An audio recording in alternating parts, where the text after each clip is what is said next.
one notices when you're in the room. You're a mistake. You're useless. You're not even green. You look rotten. Are you really even alive? I like you the way you are.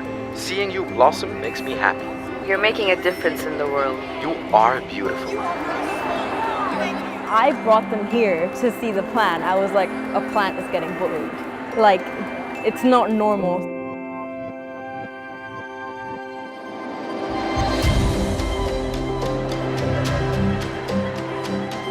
I think it's an excellent project. To have something tangible that they can actually physically be a part of is, I think, going to be very powerful.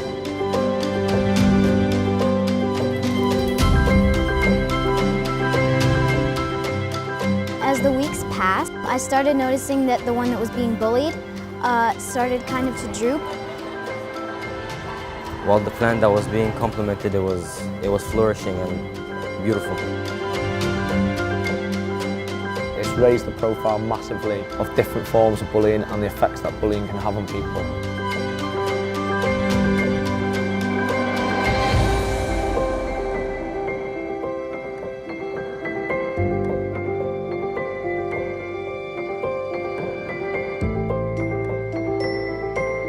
If it affects a plant, it can definitely affect other people.